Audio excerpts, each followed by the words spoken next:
ನಿನ್ನಿಂದ ಪೂರ್ಣ ಪುಸ್ತಕವಂತೆ ನನ್ನನ್ನು ಮಾತನಿದ್ದೇವೆ ನನ್ನಲ್ಲಿರುವ ವೈರವಚನ ಆಜ್ಞೆ ತಂದೆ ಅಧ್ಯಕ್ಷರಮ್ಮ ನನ್ನನ್ನು ಕಲಿಸಬಾರ ನೀನು ಆಡಿದ ಬಯಲು ಆಡಬಾರದ ಮಾತು ನನ್ನ ತಂದೆಗೆ ನಿಮ್ಮಲ್ಲಿ ಅಪಾರ ಪ್ರೇಮವಿಲ್ಲ. ಸಖಿ ಇಲ್ಲಿವರೆಗೂ ನಿನ್ನ ಮನದಲ್ಲಿ ದೂರ ಸುಮ್ಮನಿದ್ದೇನೆ. ಹೇಳು, ನಿನ್ನೆ ಸಭ್ಯ ಸಮಾರಂಭದಲ್ಲಿ ಮಹಾಭಾರತ ಆಡಿದ ತಂದೆ ಅಧ್ಯಕ್ಷರಮ್ಮನಿಗೆ ಮನ ಬದಲಾಯಿತು. ಅಲ್ಲಿ ನಿಮ್ಮ ಗಾನ ಪೂಜೆ ಅಡ್ಡ ಪೂಜೆ ನೋಡಿ ಸಂತೋಷಪಡಲು ನನ್ನ ತಂದೆ ಆದರ್ಶ ದೇವರು. ಏನು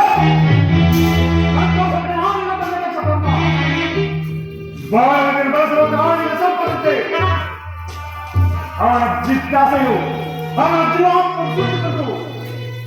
ನಿಷ್ಠೂರ ನರ್ತಕ ಅತಂತ್ರಕ ತಂದೆ ಮಾತುವೇ ಶಿವಾಜ ಮುದ್ದೇಶ್ವರ. ಬಾಳವನ್ನು ಮಾತಿನ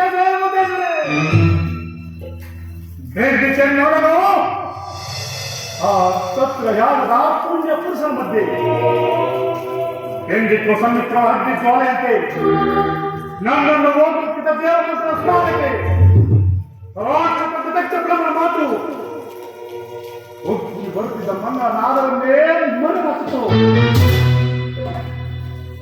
ಮೃಗವರ್ಗದ ಮತ್ತಾರು ಅವನನ್ನು ಮಾತನಾಡ್ತಲಿಲ್ಲ.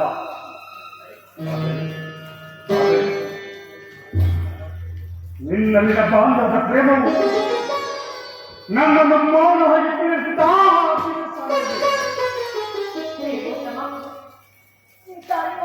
ಸಂಸಾರದಲ್ಲಿ ಎಷ್ಟು ಬರೆದು ಅದನ್ನು ಬಾಲ್ಯದ ಮಮತೆಯಿಂದ ಸರಿಪಡಿಸಿಕೊಳ್ಳದೆ ಜಗತ್ತಿನ ಸಂಸಾರ ಚಕ್ರದಲ್ಲಿ ಈಗಲೇ ಇದರ ಮಾಡಿ ಶೇಖರ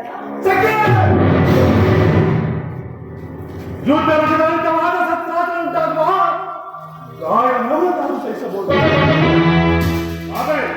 ಆದರೆ ನಿನ್ನ ತಂದೆ ದಕ್ಷಪ್ರಭುನ ಮಾತೆಂಬ ಈಗ ನೋಡುತ್ತಾಗಿ ಅದರಿಂದ ಉಂಟಾದ ಗಾಯದ ನೋವು ಸಹಿಸಲಾರೆ. ಈಗ ಇದನ್ನು